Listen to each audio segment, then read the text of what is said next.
Her own granddaughter locked her out in freezing cold, while the party went on without her. Elaine Mercer didn't cry. She just watched from the porch, soaked and shivering. By morning, the house would belong to her alone, deed signed, locks changed, and access revoked. She'd spent decades keeping this home safe. Now she was protecting it fiercely. No more gifts, no more excuses. And when they came back, only the keys in her hand would open the door.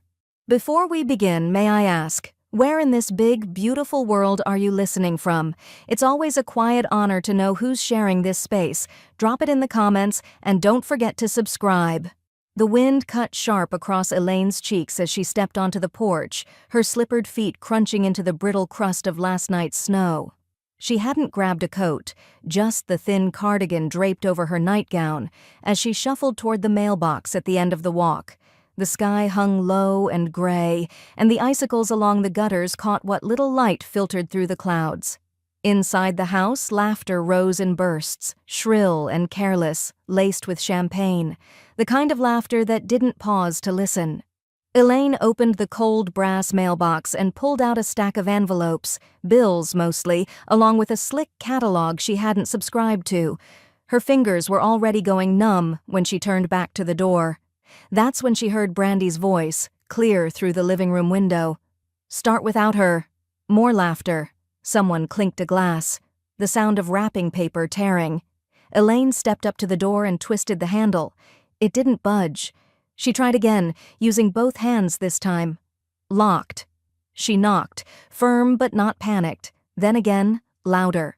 Her breath came out in short puffs, visible in the frigid air. No one came. She leaned closer to the glass pane on the door, squinting past the fog of condensation. Through the frost-speckled window, she could see the coffee table crowded with brightly wrapped gifts. Tasha was already slicing the cake. Eli lounged on the couch, scrolling on his phone. Brandy sat cross-legged on the floor, laughing as she opened a gift box and pulled out a pair of fur-lined boots.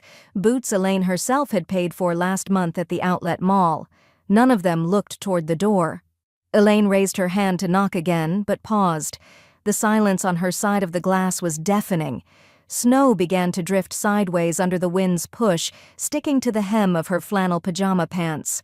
She shifted her weight, one foot wet, then the other. The door stayed shut. "Hello?" she called. "Brandy? Tasha?" Her voice vanished into the storm. Her hands, shaking now, gripped the cold iron railing as she stepped off the porch. Each breath felt sharper than the last, her cardigan useless against the wind now howling between houses. Her slippers were soaked, her socks chilled to the bone. From the corner of her eye, a curtain moved in the house next door.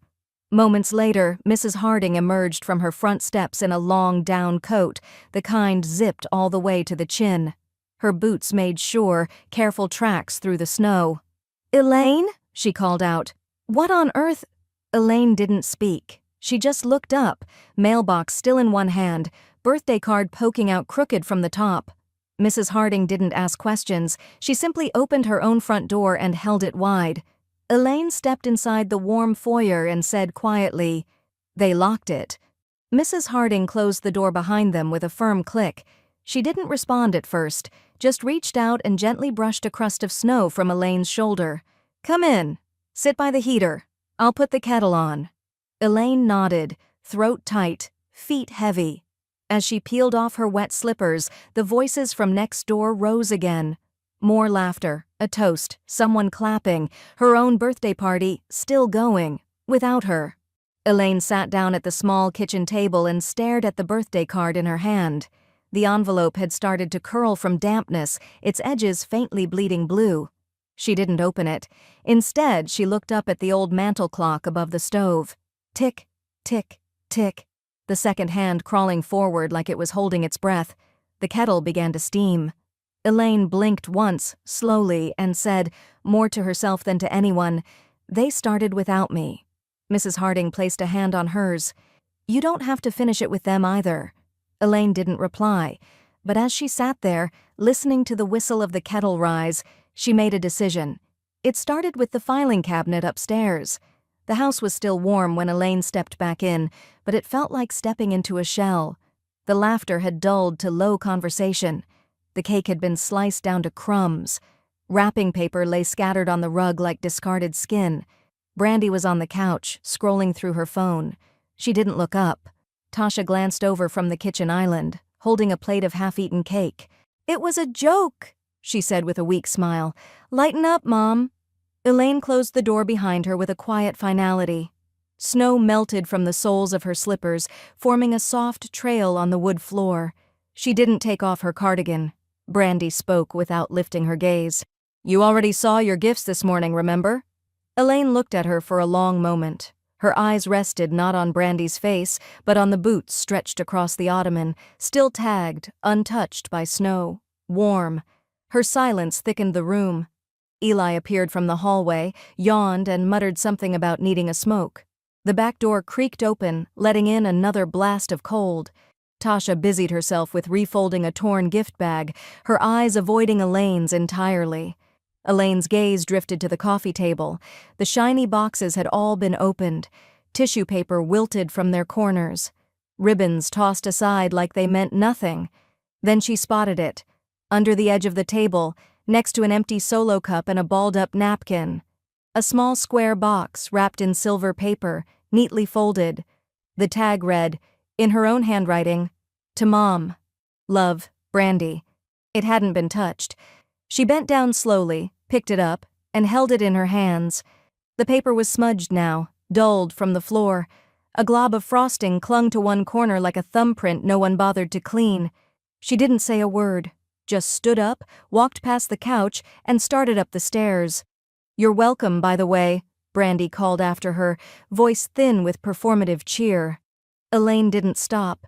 At the top of the stairs, she paused to catch her breath. Not because she was tired, but because she needed to steady something inside herself, something old and soft that had just gone still. In her room, she set the silver box on her dresser. It made no sound when it landed, like it didn't contain anything at all. She crossed the room and opened her closet. Behind the row of neatly pressed cardigans, behind a stack of quilted linens, there was a lockbox screwed into the back wall. A pale blue filing cabinet tucked out of view, its finish chipped, handle worn smooth from years of use. She knelt down, reaching into her jewelry box for the key. It was still there, tucked beneath the old brooch shaped like a sparrow. The lock gave way with a soft click. Inside, rows of manila folders labeled in neat, even script, deed, taxes, utility bills, bank statements going back a decade. Some yellowed at the edges, others still crisp. She ran her fingers across them slowly, reverently. This was the record of everything she had built, everything she had paid for, protected and preserved. In a house where no one said thank you anymore. Elaine pulled out one folder, then another, stacking them on her bed like a builder gathering her materials. From the window, she could still hear Eli laughing in the backyard, muffled through the glass. Downstairs, Brandy had turned the music back on. Something synthetic and loud pulsed faintly through the floorboards. Elaine turned toward her nightstand, opened the drawer, and pulled out her check register. It had been updated meticulously, just as her late husband used to do. That steadiness was still in her. But tonight she wasn't just balancing numbers. She was counting lines, drawing them, redrawing them. Her hand hovered over the last entry. Then she reached for a blank notepad and uncapped her pen. Whatever came next, it would begin here, in her own ink, on her own terms. As the house thumped quietly with the sound of someone else's music, Elaine opened the manila folder marked Legal, Property, and Access, and began to underline. The next morning, the snow had stopped falling, but the cold was sharper, meaner. Elaine sat at the dining table with the blinds cracked just enough to let in the gray morning light. The manila folders were spread out in front of her like a game of solitaire where every card had her name on it. The furnace kicked on with a dull thud beneath the floor. Upstairs, Brandy was still asleep. Eli's coat was slung over the banister. Tasha had already left for work. Without saying goodbye, Elaine reached for her calculator and clicked it awake. She started with the water bill, 8 years' worth of payments, everyone drawn from her account. Gas, electric, property taxes, trash pickup, all hers. She double-checked the routing history. No contribution from Brandy. Nothing from Eli, of course. Not even Tasha. Not since Rick died. Elaine leaned back in the chair and stared at the ceiling. It had once been her and her husband sitting at this table calculating Christmas budgets. Now it was just her, and a mountain of proof that no one else had lifted a finger. She picked up her phone and scrolled until she found the contact. Gina Reyes, family law/property. Elaine tapped call. "Elaine," Gina's voice answered, cool and steady. "I was wondering when I'd hear from you." They spoke for 12 minutes. No emotion, just facts. Elaine asked, her questions in a flat, clear tone. Gina answered in the same rhythm. Yes, the house was solely in Elaine's name. Yes, she could issue a reclaim notice. 30 days' notice was all it would take to legally remove anyone not contributing or on the deed. No, she didn't need a confrontation to begin the process, just documentation. Elaine looked down at the folders surrounding her.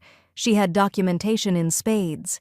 As they wrapped up the call, Gina said, "This'll be cleaner than you think, but I'll need every record." "You'll have them by the end of the week," Elaine replied. She hung up and stood slowly.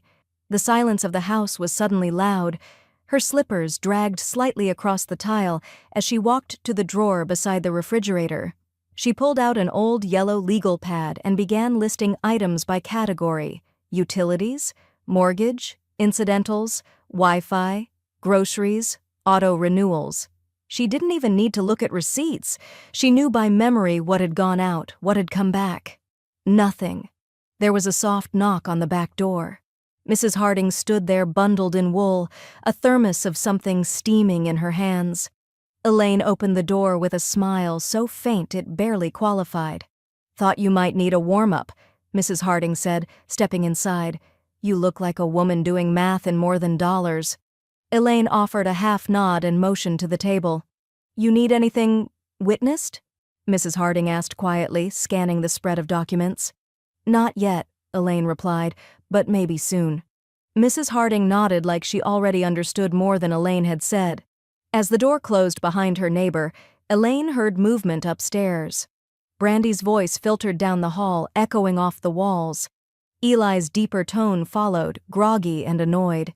Then the unmistakable sound of music blaring, cheap speakers, distorted bass, some auto-tuned mess that shook the kitchen light fixture. Elaine exhaled once through her nose, calm, steady. She returned to her seat, picked up her pen, and underlined the phrase, "Total property ownership, single holder."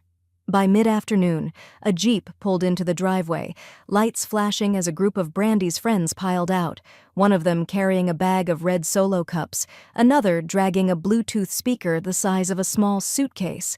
Elaine didn't move from her chair. The music rose. Laughter followed. Someone knocked over a plant on the front porch. No one cleaned it up. Elaine stood, crossed to the hallway, and opened the breaker box. She looked at it for a long time, her finger hovering over a single switch labeled basement/party room. She didn't flip it. Not yet. Instead, she quietly slid her folders back into a new stack, sealed them in a canvas bag, and zipped it shut. This time, she wasn't just collecting evidence. She was building a case. Elaine stood in line at the Buffalo post office, a canvas tote over her shoulder and gloves clutched in one hand. The woman behind the glass barely looked up when she called, "Next," but Elaine stepped forward with quiet authority. "I'd like to forward all mail for the address on this form to my legal representative," she said, sliding over a neatly filled-out USPS 3575 form. The clerk blinked, then nodded. "We'll process it today. You want to keep the old mail here, or send it too?" "Send it all," Elaine said. "Every envelope, no more strays."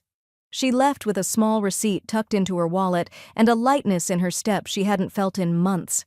Back home, the wind had started to whip harder, rattling the porch swing against the siding. Inside, the heat was on, but the mood had changed. Elaine stepped in to find Brandy pacing the living room, holding her phone like it had betrayed her. "Why did the Wi-Fi just cut out?" she snapped. "My upload crashed halfway through." Elaine didn't answer.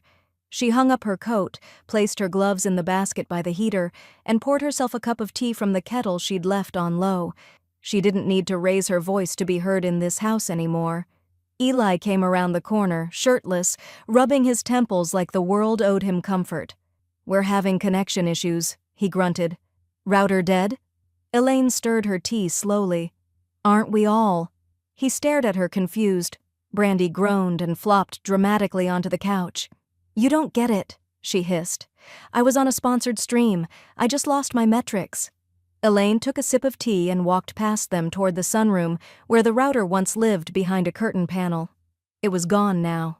So was the phone that used to sit on the kitchen counter, a dusty landline that Brandy once called a boomer relic, but still used to order takeout when her phone died. Upstairs, the faint chirp of a disconnected line beeped from an empty wall jack. Elaine returned to the kitchen, sat down at the table, and opened her laptop. She didn't bother hiding what she was doing. She clicked calmly through her Chase account, then the old credit union one she kept just for bills. She changed the passwords on both. Then she opened her email and did the same there. One by one, like closing windows before a storm. She reached for a sticky note and peeled it off the fridge. It read, "Tasha, grocery auto pay, 15th, in someone else's handwriting. She crumpled it without reading further. Tasha walked in through the front door moments later, brushing snow from her coat, looking frazzled. "Mom, the house phone's not working," she said. "Did we switch providers?" Elaine gave her a long, level look. "It was unnecessary." Tasha blinked. "But my pharmacy—" "Can call your cell," Elaine said evenly. "Just like you told me to, remember?"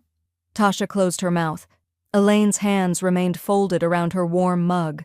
She didn't raise her voice. She didn't accuse. She didn't explain. She simply waited. Upstairs, a door slammed. Brandy, no doubt. Eli cursed under his breath and stomped toward the basement stairs, muttering about signals and dead zones. Elaine took another sip of her tea. The power was still on. The heat was still running. But little by little, the house was pulling back into her, like a winterized cabin, quiet, efficient, sealed against the elements. She pulled her planner closer and began writing dates in ink. Not guesses, not threats, just what came next. Down the hall, Brandy shouted, "Seriously, what the hell is going on?" Elaine didn't look up. She turned her laptop to the final tab, a document she hadn't opened in a year, her living will. She scrolled through it slowly, her finger hovering over a section labeled Beneficiaries. There was still time, but not much. Elaine sat at her desk as dawn pulled pale streaks across the snow-dusted windows. The only sound in the room was the quiet hum of the space heater and the rhythmic click of her fingers on the keyboard.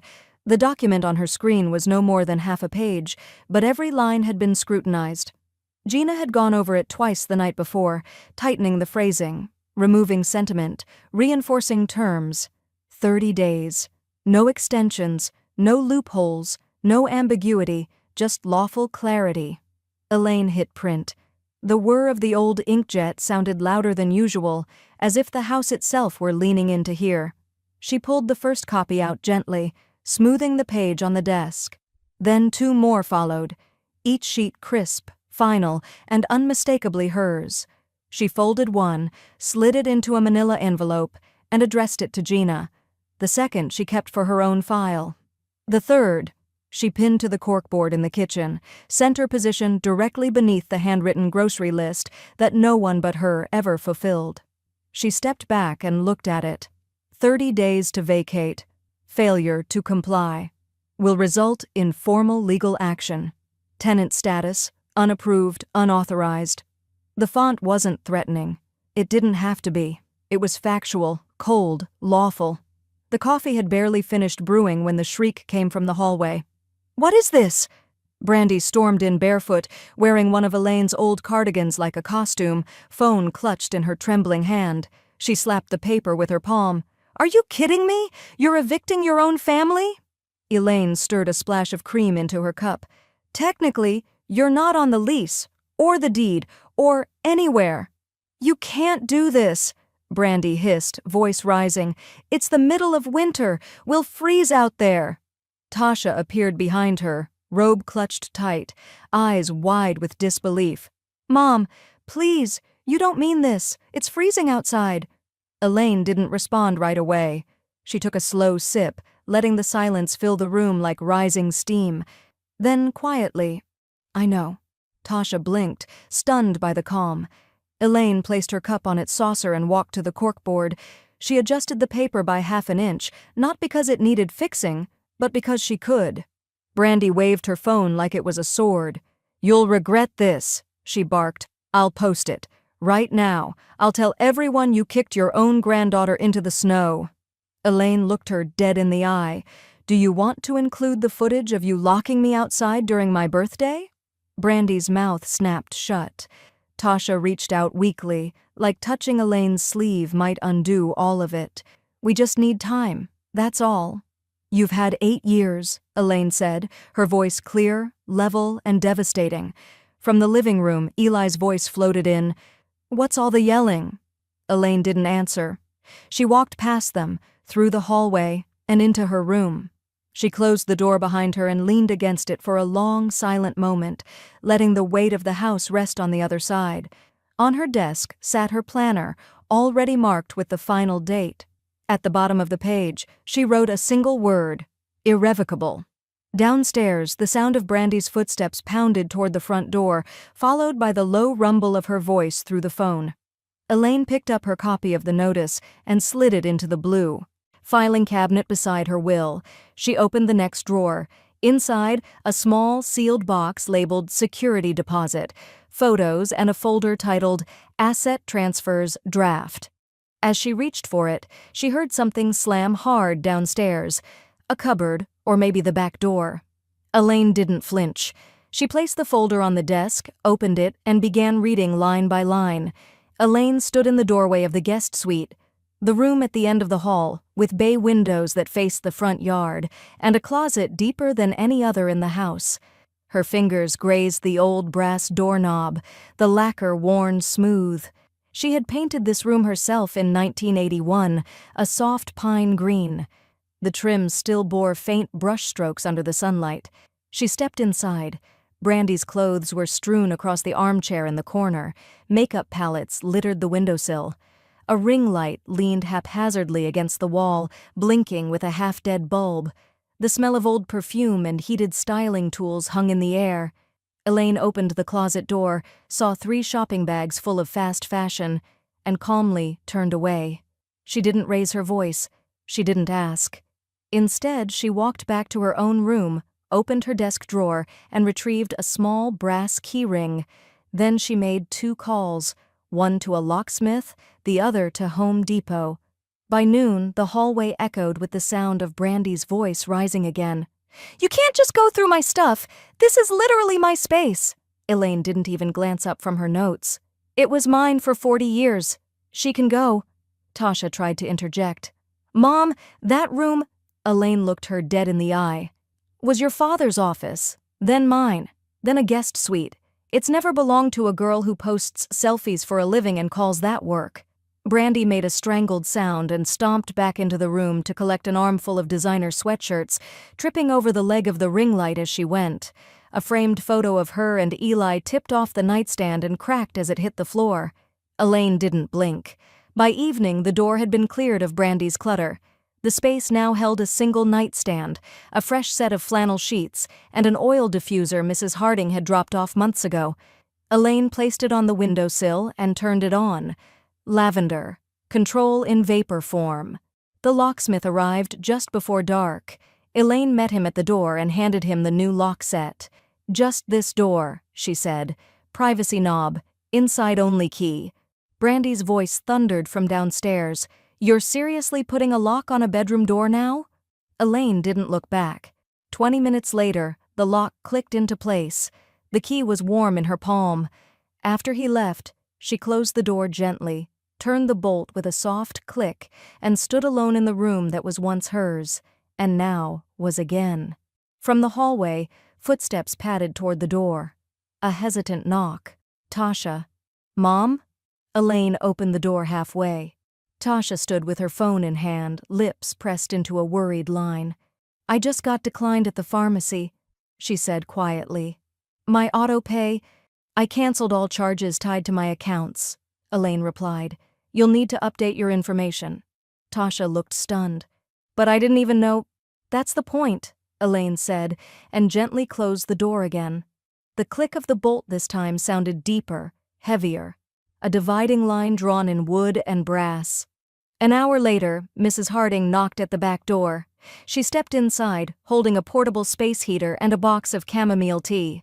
"Thought you might need this," she said. "Heard the voices through the wall?" Elaine took both items and smiled faintly. "They're not used to walls that say no." Mrs. Harding placed a hand on hers. "Takes courage to reclaim what you gave away gently." Elaine nodded and said nothing more.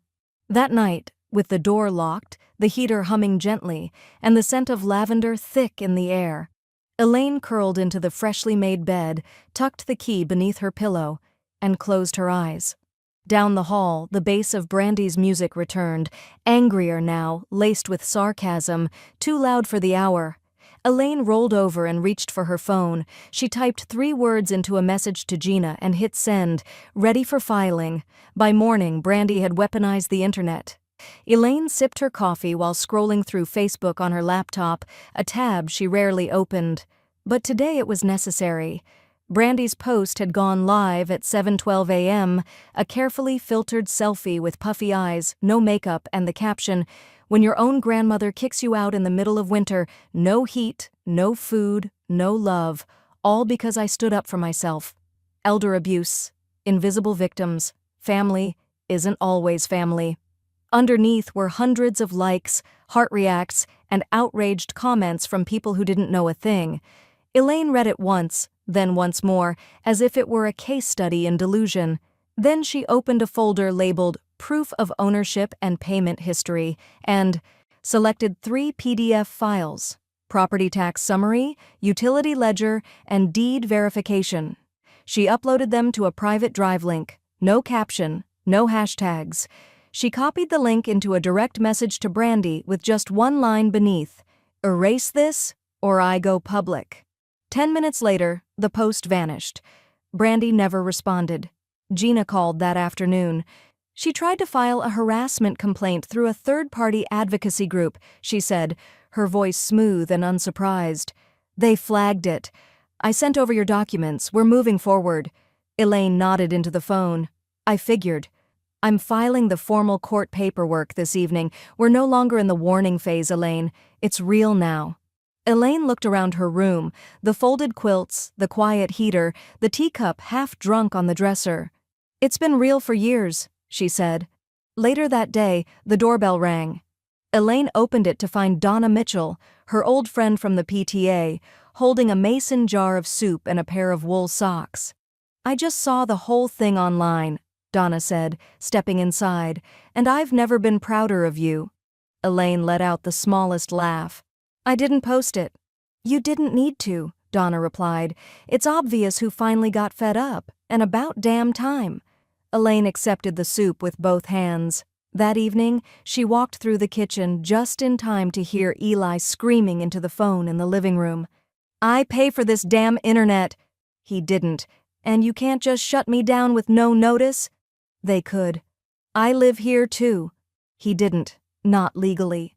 Elaine passed by him like a gust of cold air. He turned toward her, mouth half open, but she spoke first. "Service is in my name. Feel free to open your own account, if you have an address for the bill."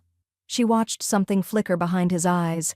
Rage, yes, but confusion too. These people weren't used to boundaries. They were used to drifting on entitlement and assumed access. Tasha came to her later that night, just before midnight. The house had gone quiet. Only the faint buzz of the fridge and the occasional howl of wind outside broke the silence. Elaine was brushing her hair in the hallway mirror when she saw Tasha's reflection behind her. "Mom," Tasha began, "I'm not trying to argue, but she's scared. Brandy's not handling this well." Elaine lowered the brush and turned around. "Neither was I when she locked me outside." Tasha's voice cracked. "I can't choose between you two." "You already did," Elaine said. "Years ago? When you stopped asking who paid for the heat?" Tasha stepped forward, hands wringing the hem of her sweatshirt. "If I talk to her, get her to leave peacefully. Will you help me? Just me?" Elaine's eyes didn't flinch. If she leaves by the end of the week, yes, but not one day after. Tasha looked down, ashamed. She didn't argue. When she turned to leave, Elaine said softly, "That room at the end of the hall still has your father's book collection. If you'd ever like to read something real?" Tasha paused, but didn't answer. The door clicked shut behind her. Back in her room, Elaine sat on the bed and opened her laptop. Gina had already emailed her a copy of the official court filing, stamped and submitted. She downloaded it, saved it in 3 different folders, then printed a hard copy and placed it under her pillow. As insurance. Downstairs, Brandy's voice rose again, more distant now, distorted through a phone speaker. "No, she's crazy. She has all this paperwork. It's like she planned this." Elaine stared at the ceiling. "No," she thought. "I remembered. You just forgot." Elaine wore her wool peacoat and leather gloves that morning. Real winter gear, not the cardigan and slippers she'd worn the day they locked her out. She stood in line at Buffalo's City Hall with her tote bag resting at her feet and a folder clutched tightly in her hands. Inside the folder, her driver's license, notarized deed, original will, utility bills with her name printed in bold at the top, and 3 photos, time-stamped and clear, of the birthday party she never got to attend. At the clerk's window, she spoke with quiet, unwavering clarity. "There's a claim made against my capacity. I'm here to show it's unfounded." The woman took the documents, scanned the ID, and frowned. "It says here you've been listed as mentally unfit in a third-party notation request." Elaine raised an eyebrow. "Filed anonymously?" "Yes, ma'am." "I can guess who," Elaine said. She tapped the folder gently. "These are originals, not screenshots, not accusations, facts." The clerk nodded, flipping through the pages. "We'll get this corrected and flagged. I'll issue a correction receipt before you leave." Elaine waited silently, eyes fixed on the buffalo seal mounted above the office door. Her shoulders, though aged and slim, sat squared. She wasn't asking for her name back. She was retaking it. Back home, Gina's email came through by mid-afternoon. Subject, forgery report filed body. Brandy's anonymous report and false advocacy claims have officially triggered a citation. She's being notified. We have everything documented. Stay the course. Elaine forwarded the email to her own private archive, then walked out to the porch with a roll of reflective 24-hour surveillance decals. She pressed one onto the mailbox post, another near the garage, and a third directly above the back door. The next day the cameras arrived, 4 of them, sleek and modern. Mia, the local tech-savvy neighbor's daughter, helped her set them up without a word of judgment, just soft clicks of approval. "You'll want to angle this one toward the basement window," Mia said. "That's where most people try to get slick." Elaine nodded. "Exactly what I was thinking." By nightfall, Brandy's room was dark. The upstairs door to the guest suite no longer opened to her. The couch in the basement was piled with her blankets, a single pillow, and an open laptop balancing on a Tupperware bin. Elaine saw it when she passed by the stairwell to do laundry, Brandy curled up with her hood over her face, glaring at the blue glow of the TV, volume muted, but her presence loud. Elaine didn't say a word. She simply turned on the camera monitor in the hallway, confirmed the motion sensors were active, and returned to folding towels. The next morning, a new sound replaced the constant thrum of argument and accusations, the slow drag of cardboard. Tasha was packing, not dramatically, not angrily, just quietly, methodically, placing blouses into a shallow suitcase, stacking vitamins into a grocery bag, taping shut a small bin of cleaning supplies Elaine hadn't seen her touch in years. Elaine watched from the doorway. "You don't have to leave yet," she said softly. Tasha didn't look up. "I think it's time. Even if Brandy stays until the clock runs out, I can't pretend this isn't my fault, too." Elaine walked over and picked up a folded shirt from the pile, blue with tiny stars, one she remembered buying Tasha during a road trip to Erie. She folded it tighter. "You made a choice. Now you're making a different one." Tasha's voice cracked. "I forgot how to draw a line." Elaine looked at her. "That's okay. I remembered." That evening, Brandy stomped up from the basement to find a new sign posted on the refrigerator. "Notice. All shared living spaces are under surveillance. Tampering with equipment will result in law enforcement notification. Brandy tore it down and crumpled it in her hand. Seriously? What are you now, big brother? Elaine glanced up from her crossword at the kitchen table. No, she said, just the homeowner. Brandy's jaw clenched. You think this little game makes you safe? Elaine gave a slow smile. Number, the cameras do. Brandy turned and stalked back down the stairs, her socked feet barely making a sound, but the cameras heard everything. Elaine reached for her planner and circled a date in bold ink. 12 days left. The alert came at 2:07 a.m. Elaine woke not to a sound but to a vibration, her phone buzzing quietly on the nightstand. She turned toward the glow of the security app. Motion detected, basement camera, 302-0641. Clip length, 47 seconds. She tapped the preview. The grainy black and white footage showed Eli pacing near the breaker box, shirtless and slurring. Brandy stood nearby, whisper shouting, her hands flailing in frantic circles. He pointed upward, toward the cameras, then back to the box. His mouth shaped words like, cut it, burn it, get her gone.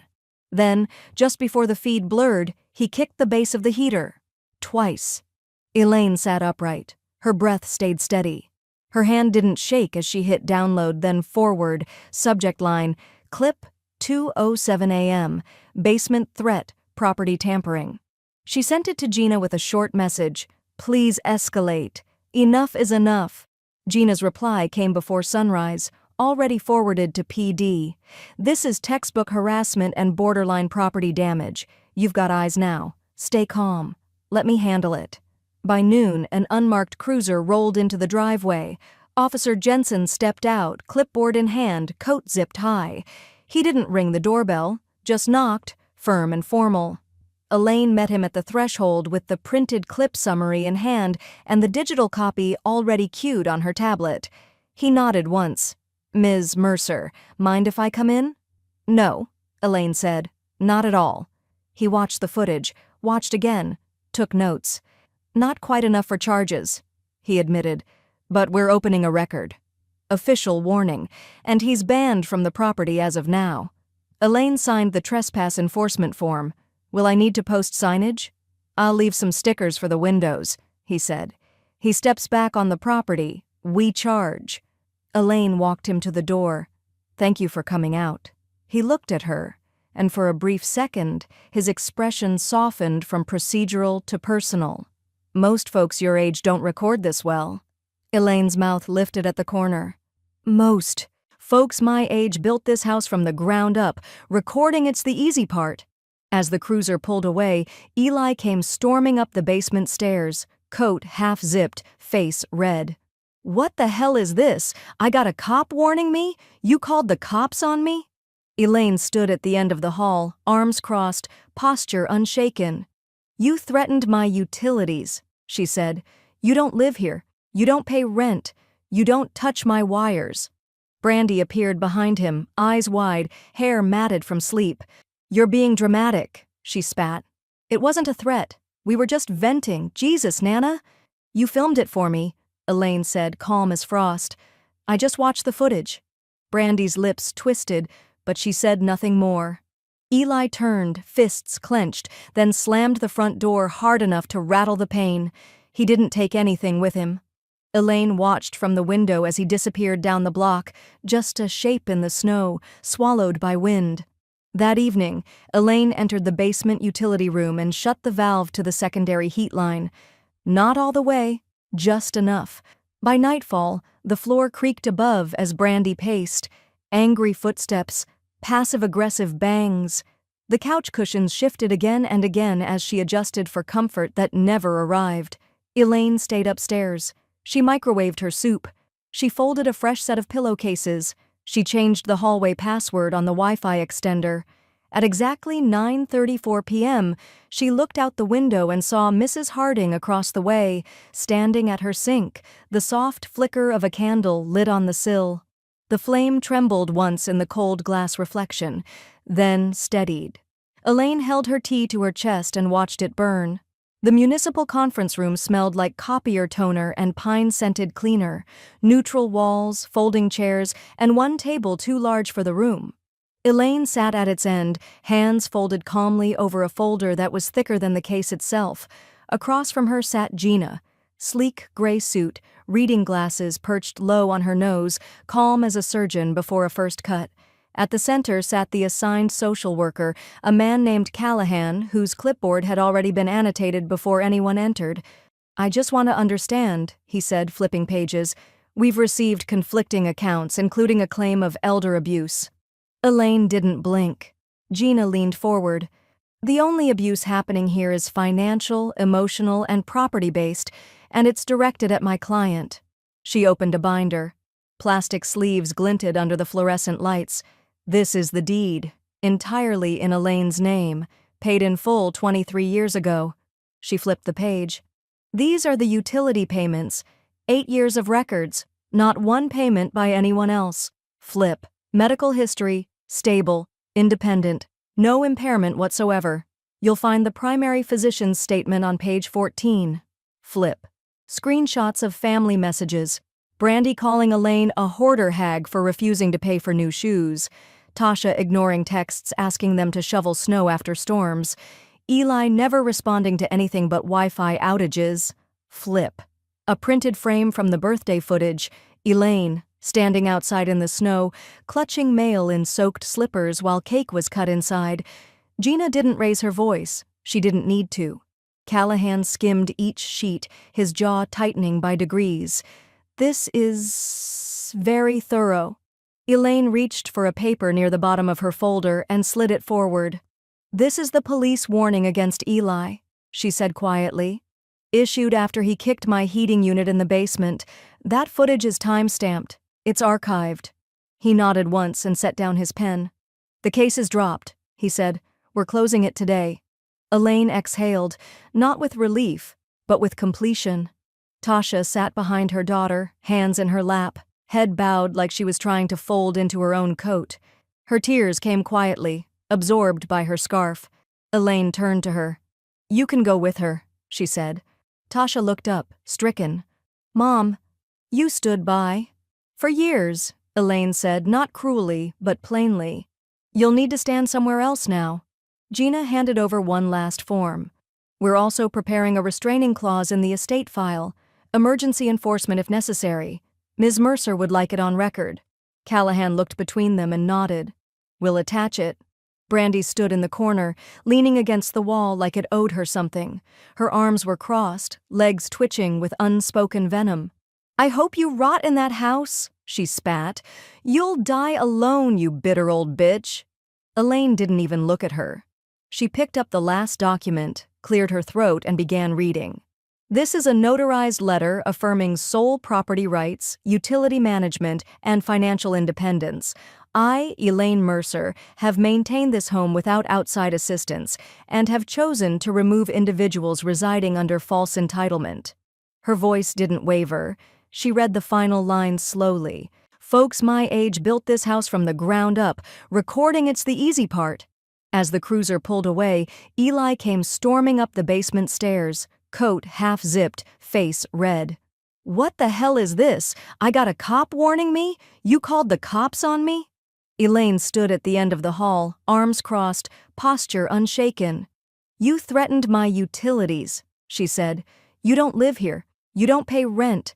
You don't touch my wires." Brandy appeared behind him, eyes wide, hair matted from sleep. "You're being dramatic," she spat.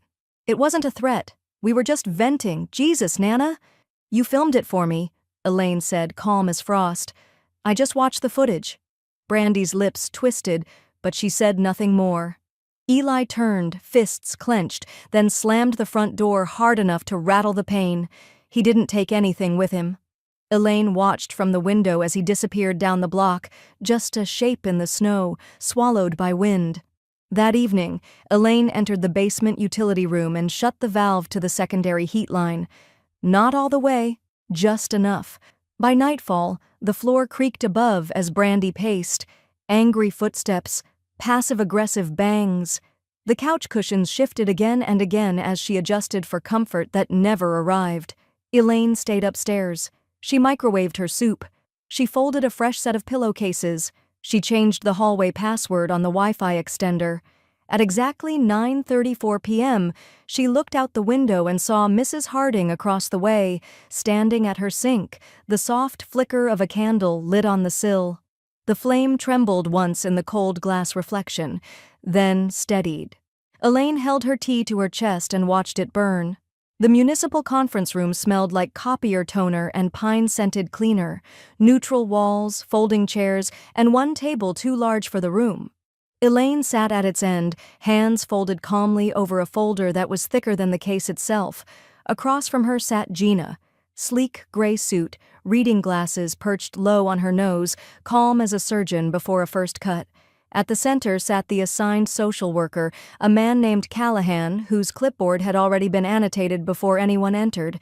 "I just want to understand," he said, flipping pages. "We've received conflicting accounts, including a claim of elder abuse." Elaine didn't blink. Gina leaned forward. "The only abuse happening here is financial, emotional, and property-based, and it's directed at my client." She opened a binder. Plastic sleeves glinted under the fluorescent lights. "This is the deed, entirely in Elaine's name, paid in full 23 years ago." She flipped the page. "These are the utility payments, 8 years of records, not one payment by anyone else. Flip. Medical history, stable, independent, no impairment whatsoever. You'll find the primary physician's statement on page 14. Flip. Screenshots of family messages. Brandy calling Elaine a hoarder hag for refusing to pay for new shoes. Tasha ignoring texts asking them to shovel snow after storms. Eli never responding to anything but Wi-Fi outages. Flip. A printed frame from the birthday footage. Elaine, standing outside in the snow, clutching mail in soaked slippers while cake was cut inside. Gina didn't raise her voice. She didn't need to. Callahan skimmed each sheet, his jaw tightening by degrees. "This is very thorough." Elaine reached for a paper near the bottom of her folder and slid it forward. "This is the police warning against Eli," she said quietly. "Issued after he kicked my heating unit in the basement. That footage is time-stamped. It's archived." He nodded once and set down his pen. "The case is dropped," he said. "We're closing it today." Elaine exhaled, not with relief, but with completion. Tasha sat behind her daughter, hands in her lap, head bowed like she was trying to fold into her own coat. Her tears came quietly, absorbed by her scarf. Elaine turned to her. "You can go with her," she said. Tasha looked up, stricken. "Mom, you stood by." "For years," Elaine said, not cruelly, but plainly. "You'll need to stand somewhere else now." Gina handed over one last form. "We're also preparing a restraining clause in the estate file. Emergency enforcement if necessary. Ms. Mercer would like it on record." Callahan looked between them and nodded. "We'll attach it." Brandy stood in the corner, leaning against the wall like it owed her something. Her arms were crossed, legs twitching with unspoken venom. "I hope you rot in that house," she spat. "You'll die alone, you bitter old bitch." Elaine didn't even look at her. She picked up the last document, cleared her throat, and began reading. "This is a notarized letter affirming sole property rights, utility management, and financial independence. I, Elaine Mercer, have maintained this home without outside assistance and have chosen to remove individuals residing under false entitlement." Her voice didn't waver. She read the final lines slowly, dry goods, and a calm expression that didn't ask for permission. Elaine opened the door with a faint smile. "You're early." "I figured early was better than in the way," Mia said. "You said bring what I need and leave the rest behind." "So I did." Elaine took the bag. "Then I guess we start from here." They moved quietly without fuss, placing linens, unpacking a single stack of books, opening the windows to fresh air that didn't feel like surveillance. Later, Mia cracked eggs into a pan and added butter without comment. Elaine leaned against the counter, watching her, remembering how long it had been since the kitchen felt like something other than a fortress. "You don't have to cook for me," Elaine said softly. "I know," Mia replied. But I like kitchens that make sounds again. By evening, they were standing shoulder to shoulder on stools, hanging soft beige curtains in the living room. Nothing fancy, just warm. Elaine held the fabric steady as Mia secured the rod. "It's funny," Elaine said. "I haven't changed these since Rick was alive." Mia smiled gently. "Then they've done their time." Elaine looked down at her hands, the way the curtain bunched in her palm like something familiar rediscovered. That night, Elaine sat at her desk and opened her emergency contact list. The name at the top used to be Tasha, listed with 2 numbers and a secondary address. She deleted it with one slow tap. Then she typed, "Mia Santos, upstairs, room 2. She reached for a sticky note, scribbled Mia's number on it, and taped it beside the landline, just in case. At 10:42 p.m., her phone buzzed once. "Tasha, Brandy is homeless. No greeting, no question, no apology." Elaine stared at the screen for a long moment.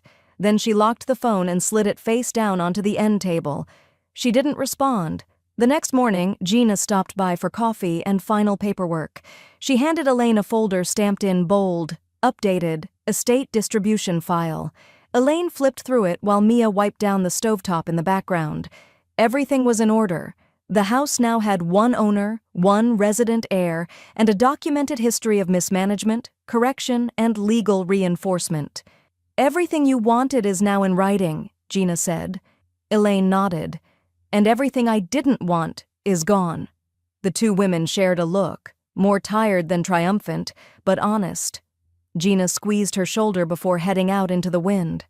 After she left, Elaine sat on the couch with a blanket draped over her knees, a grocery receipt in one hand. Mia had bought eggs, carrots, lentils, cocoa, cinnamon, and a small pack of holiday cards. Elaine hadn't mentioned the holiday once. "I didn't ask you to do all this," Elaine said as Mia stepped into the room with 2 mugs of tea. "I know," Mia said, "but I like earning my place." Elaine looked at her for a long time. Then, unexpectedly, she laughed, low and real, the kind that broke loose like a stuck drawer finally opening. Mia grinned and handed her a mug. Outside, snow began again, thin and soft, settling over the front steps like a fresh invitation. Elaine sat in her reading chair, legal pad balanced on her knee, glasses perched low on her nose. The early morning sun had barely risen, but the light was soft enough to write by. She stared at the page in front of her, the heading already printed in Gina's careful serif font. "Last Will and Testament. Elaine Mercer." She exhaled slowly, then began. "To Brandy Mercer and Tasha Langley, no assets to be transferred, no property to be inherited. This decision is final and reflects not estrangement but clarity." Her pen didn't pause. "To Mia Santos," she wrote, "this home, in full, with the condition that she never rent it to family, nor allow residence to anyone whose name isn't printed on a shared agreement. This house deserves peace." By the time Mia wandered in from the kitchen, hair damp, holding a steaming mug of ginger tea, Elaine was already sealing the envelope. "You're up early," Mia said. Elaine smiled. "Just tying off loose ends." Later that afternoon, she pulled down the storage bin from the hall closet, Brandy's winter box, once filled with knockoff designer scarves, faux fur jackets, and a half-dozen unopened shoe boxes labeled with brands she never worked a day to afford. Elaine pulled one out. Black suede ankle boots, 4-inch heels, never worn. The tag still dangled like a question. She boxed them up again, added 3 more pairs, and drove them down to the women's shelter on the east side. When the woman at the desk asked if she wanted a receipt, Elaine just shook her head. "I'm not here for credit," she said. "I'm here to reset." The woman smiled, took the box, and said nothing more. Back home, Gina arrived with a final packet in a white folder, heavier than the last. "Everything's updated," she said, setting it on the table. "Will, living trust, complaint record, deed title, all secured. Even the forgery case is now officially referenced in the legal notes, should anyone try to make noise later." Elaine opened the folder and skimmed page 1. It was all there. Not just her assets, but her absence of apology. When Gina left, Elaine stood at the back door and watched the yard. The snow had crusted over, blanketing the old stepping stones Rick had laid before his knees gave out. She slipped on her boots and stepped outside, her breath clouding the air like warm punctuation. The wind bit, but she didn't flinch. She walked the length of the yard slowly, passing the empty bird bath, the overgrown hydrangeas, the small compost bin that had once been Brandy's zero-waste project, abandoned after 2 weeks. She reached the fence and turned back toward the house. For the first time in years, it didn't feel like a cage. It felt earned. As she stepped onto the porch, Mrs. Harding called softly from across the lawn. She was bundled in her long wool coat, hands tucked into her sleeves. "Chilly morning for walking memory lane?" she said. Elaine smiled faintly. "Needed to see it. All of it." Mrs. Harding tilted her head. "What you did wasn't cold." Elaine looked up. "It was clear," Mrs. Harding said. "And some people don't understand the difference." Elaine didn't answer. She just nodded once and stepped inside, closing the door gently behind her. That evening, Elaine scrolled through Brandy's social feed. It was a new account. Different name, same drama. Another story, this time with blurry selfies and cherry-picked screenshots. The caption read, "Thrown out by the woman who raised me. Everything I had, she stole. Hope karma comes fast. Truth hurts. Homeless. And strong." Elaine's finger hovered over the screen. She didn't comment. She didn't report. She simply opened her camera roll and tapped share. One image. Her outside in the snow from that birthday morning, coatless, slippers soaked, face half in shadow, holding the unopened silver-wrapped gift. She typed one line for the caption. "They unwrapped my gifts without me, so I unwrapped the deed instead." She hit post. The screen refreshed. Notifications began rolling in, fast. Elaine didn't check the reactions immediately. She put the phone down after she posted and went about her evening, washed the mugs, fed the cat that didn't belong to anyone but still showed up, and sat with Mia as they watched a nature documentary narrated by a voice so slow it lulled the tension out of the walls. But by midnight, the phone had buzzed more than it had in years. By morning, it had become something else. The photo, Elaine standing outside in the snow, coatless, holding the unopened silver-wrapped gift, was everywhere. The light behind her made her look both abandoned and unbreakable. The caption, "I was locked out of my birthday, so I opened the deed instead." It traveled across Facebook, then Twitter, then TikTok, where strangers stitched it into videos with piano music and voiceovers.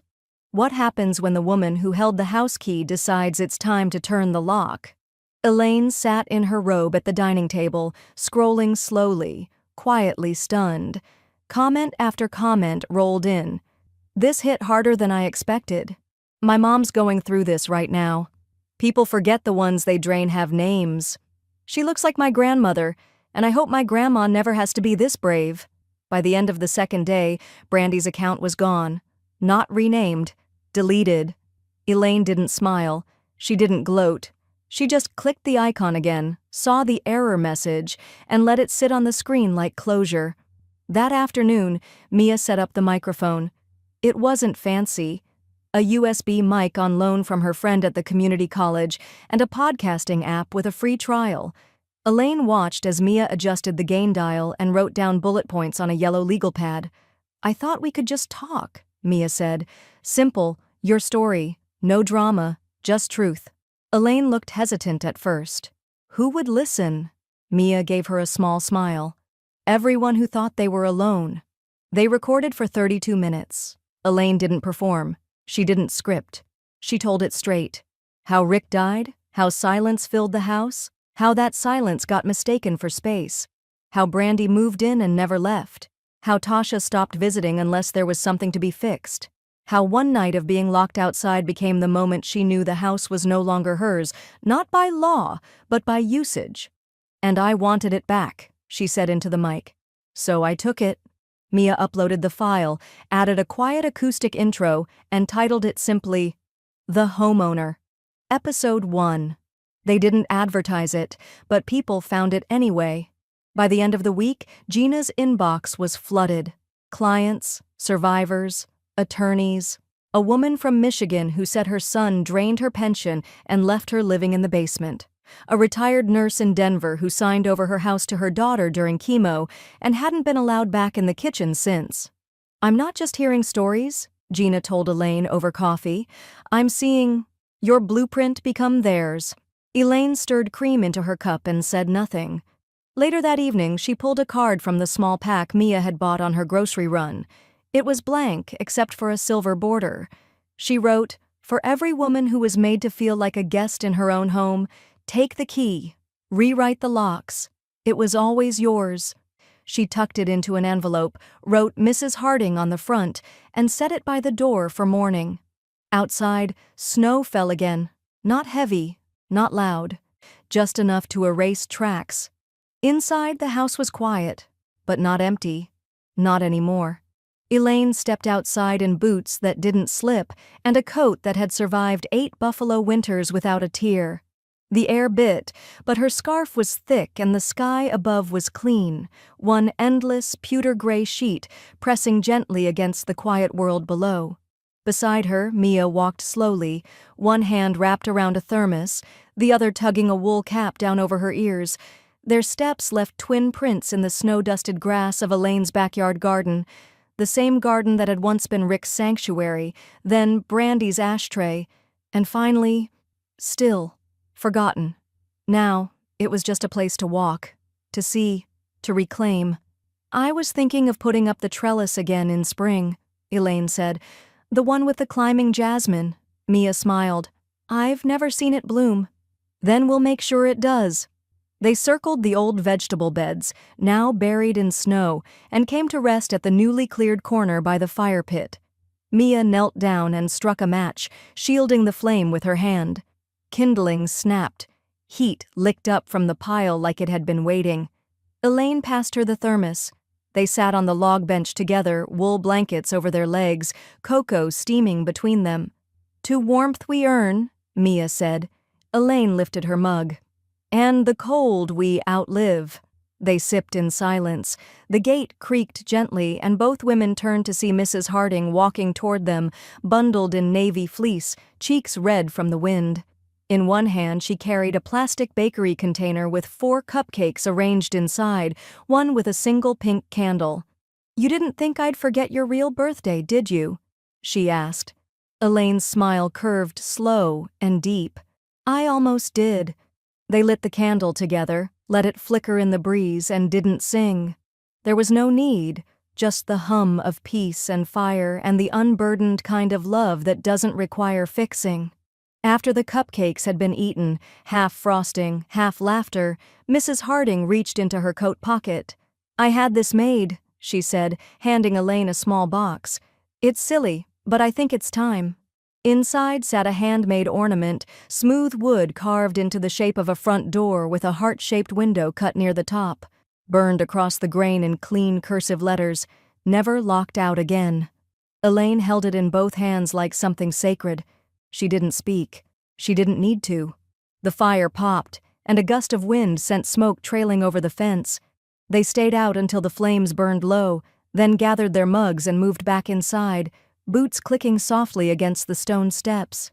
Just inside the foyer, Mia paused. Her eyes rested on the new frame beside the coat rack, sleek walnut wood, matted paper inside. The deed. Elaine's name at the top, no others. It hung straight, proud and utterly still. "You changed everything," Mia said quietly. Elaine looked over, her voice low but firm. "Just the locks." That night, Elaine pulled the ornament from its box and hung it on the coat hook above her keys. She brewed one last cup of tea, turned off the kitchen light, and walked slowly to the living room. The house was quiet, but not the old kind of quiet, not the silence of avoidance or erasure. This was the quiet that followed a storm. Earned, lived in, free. She sat down, pulled a throw blanket over her lap, and let her eyes drift to the front window, where the porch light glowed against freshly fallen snow. Outside, the wind whispered across the yard, dragging nothing with it. Inside, Elaine held her mug with steady hands and breathed deeply. Then she whispered aloud. Just once, not to anyone in particular. They unwrapped my gifts without me. So I unwrapped the life I actually wanted. And this time, no one interrupted her. Not ever again.